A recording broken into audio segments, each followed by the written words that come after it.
are interested in helping fund a base on Mars, and then perhaps there will be interest on the government sector side to also do that. Ultimately, this is going to be a huge public-private partnership, and I think that's how the United States was established, and many other countries around the world is a public-private partnership. So I think that's probably what occurs. And right now we're just trying to make as much progress as we can with the resources that we have available, and just sort of keep moving the ball forward. And hopefully, I think as we show that this is possible, that this dream is real, not just a dream, it's something that can be made real. I think the support will snowball over time. And I should say also the main reason I'm personally accumulating assets is in order to fund this. So I really don't have any other motivation for personally accumulating assets except to be able to make the biggest contribution I can to making life multiplanetary.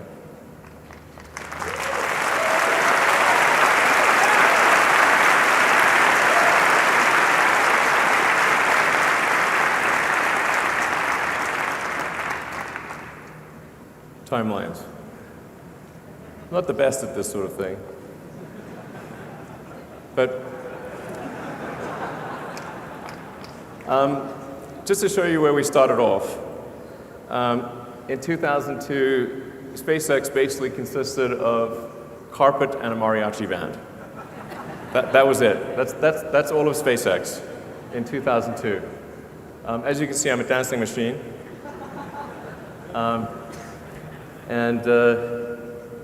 Yeah, I believe in kicking off celebratory events with mariachi bands. I really like mariachi bands. But that was what we started off with in 2002. And really, I mean, I thought we had maybe a 10% chance of doing anything, of even getting a rocket to orbit, let alone getting beyond that and taking Mars seriously. But I came to the conclusion that if there wasn't some new entrant into the space arena with a strong ideological motivation, then it didn't seem like we were on a trajectory to ever be a spacefaring civilization and be out there among the stars. Because in '69 we were able to go to the moon, and the space shuttle could get to low Earth orbit, and then obviously the space shuttle got retired, but that trend line is down to zero. So I think what a lot of people don't appreciate is that technology does not automatically improve.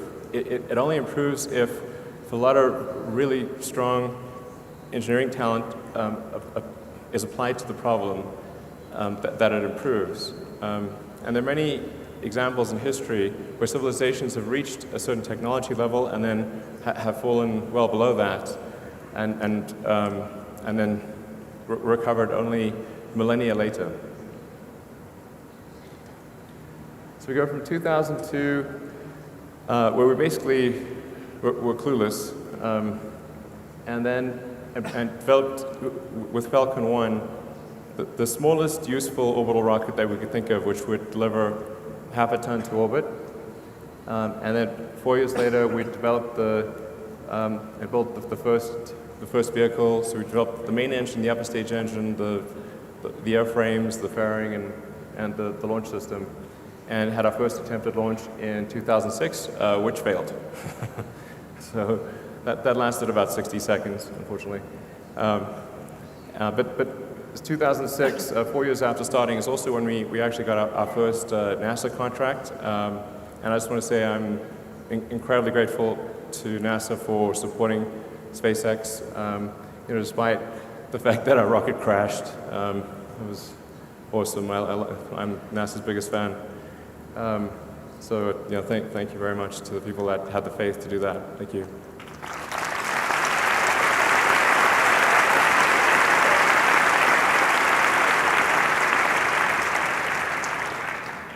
So then 2006, followed by a lot of grief, and then finally the fourth launch of Falcon 1 worked in 2008, and we were really down to our last pennies.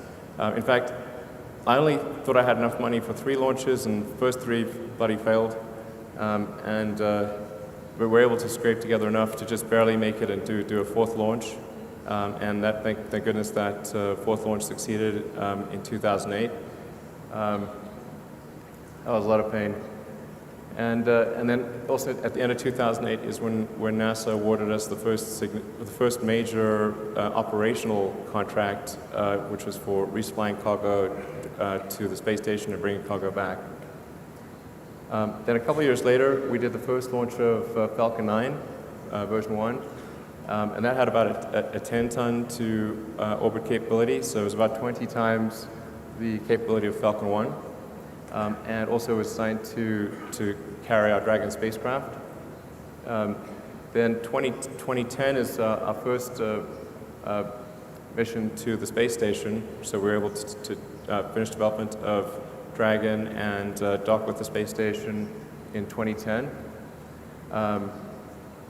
2010 is expendable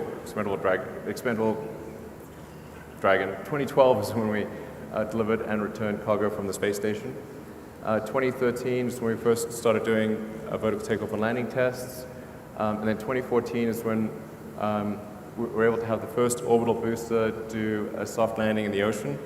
The landing was soft, it fell over and exploded, but landing for 7 seconds, it was good.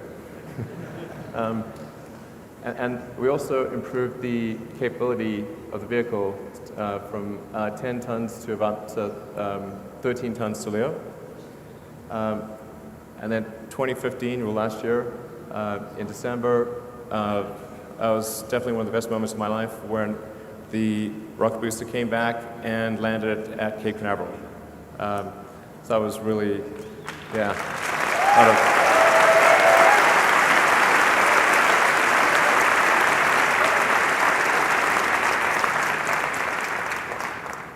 So I think that really showed that we could bring an orbit-class booster back from a very high velocity all the way to the launch site and land it safely and with almost no refurbishment required for reflight. And if things go well, we're hoping to refly one of the landed boosters in a few months. So yeah, and then 2016 we also demonstrated landing on a ship. The landing on the ship is important for the very high velocity geosynchronous missions, and that's important for usability of Falcon 9 because about roughly a quarter of our missions are sort of servicing the space station, and then there's a few other low Earth orbit missions, but most of our missions, probably 60% of our missions are commercial geo missions. So we've got to do these high velocity missions that really need to land on a ship out to sea. They don't have enough propellant on board to boost back to the launch site. So looking into the future, next steps, we were kind of intentionally a bit fuzzy about this timeline, but we're going to try to make as much progress as we can. Obviously, it's with a very constrained budget, but we're going to try to make as much progress as we can on the elements of the interplanetary transport booster and spaceship, and hopefully we'll be able to complete the first development spaceship in maybe about 4 years, and start doing suborbital flights with that. In fact, it actually has enough capability that you could maybe even go to orbit if you limit the amount of cargo with the spaceship. Well, you have to really strip it down. But in tanker form, it can definitely get to orbit. Can't get back. We can get to orbit.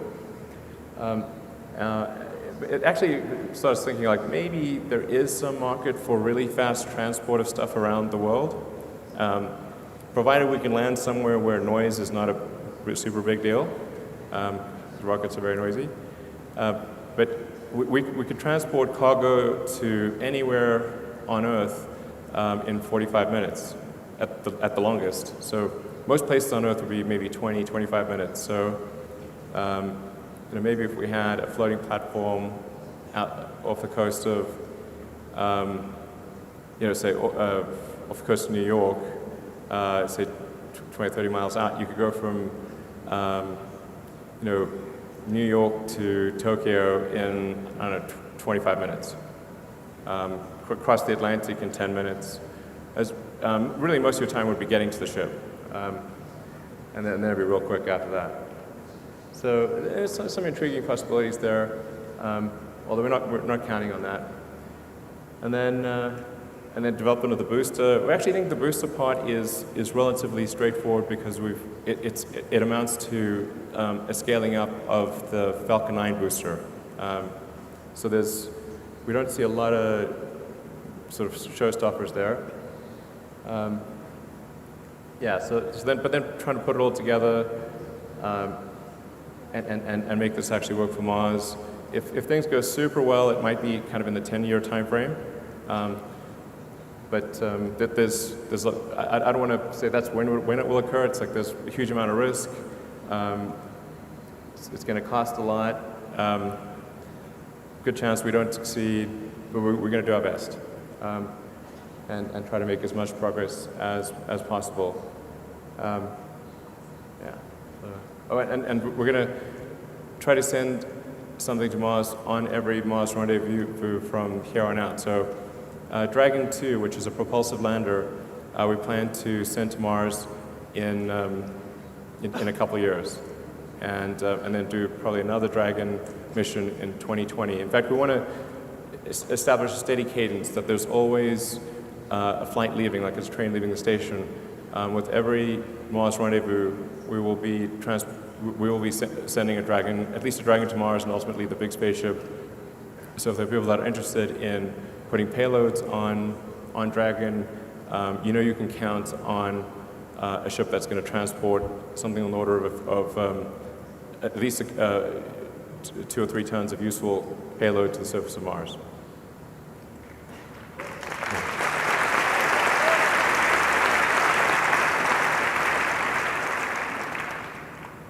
Yes, that's part of the reason why we designed Dragon 2 to be a propulsive lander. Is as a propulsive lander, you can go anywhere in the solar system. So you could go to the moon, you could go to anywhere really. Whereas if something relies on parachutes or wings, then you can pretty much only, if it's wings, you can pretty much only land on Earth because you need a runway, and most places don't have a runway. And then any place that doesn't have a dense atmosphere, you can't use parachutes. But propulsive works anywhere. So Dragon should be capable of landing on any solid or liquid surface in the solar system.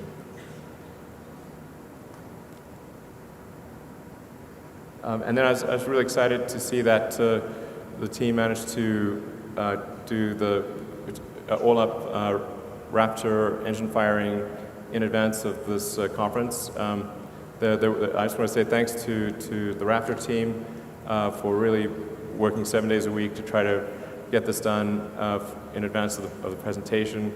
Because I really wanted to show that we've made some hardware progress in this direction. And the Raptor is a really tricky engine. It's a lot trickier than Merlin because it's a full-flow stage combustion, much higher pressure. And I'm kind of amazed it didn't blow up on the first firing, but fortunately it was good.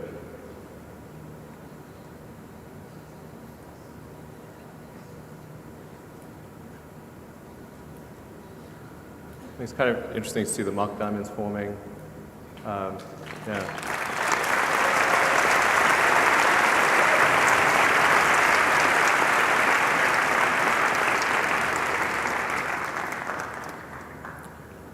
So part of the reason for making the engine sort of small, like Raptor, although it has 3 times the thrust of a Merlin, is actually only about the same size as a Merlin engine because it has 3 times the operating pressure. And that means we can use a lot of the production techniques that we've honed with Merlin. We're currently producing Merlin engines at almost 300 per year. So we understand how to make rocket engines in volume, So even though the Mars vehicle uses 42 on the base and 9 on the upper stage, so we're 51 engines to make, that's well within our production capabilities for Merlin, and this is a similarly sized engine to Merlin, except for the expansion ratio. So we feel really comfortable about being able to make this engine in volume at a price that doesn't break our budget. And then we also wanted to make progress on the primary structure.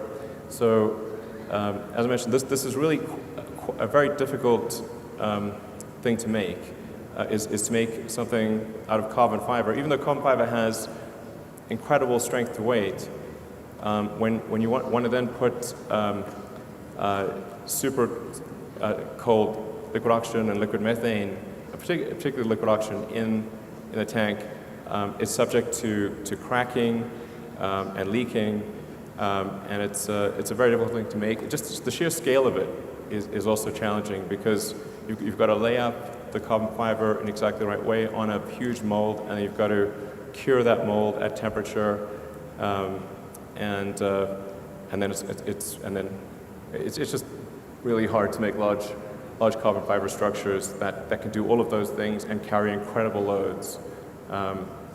So that's the other thing we wanted to focus on, was the Raptor, and then building the first development tank for the Mars spaceship. So yeah, like I said, this is really the hardest part of the spaceship. The other pieces are we have a pretty good handle on, but this was the trickiest one. So we wanted to tackle it first. You get a size for how big the tank is. It's really quite big. Also, big congratulations to the team that worked on that. They also were working 7 days a week to try to get this done in advance of the IAC. So that we managed to build the first tank, and the initial tests with cryogenic propellant actually look quite positive. We have not seen any leaks or major issues. This is what the tank looks like on the inside.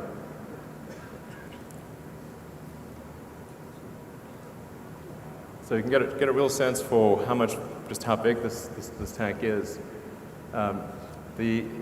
It's actually completely smooth on the inside, but the way that the carbon fiber plies lay up and reflect the light makes it look faceted. So then what about beyond Mars? So as we thought about the system, and the reason we call it a system, because generally I don't like calling things systems, because everything's a system, including your dog, is that it's actually more than a vehicle.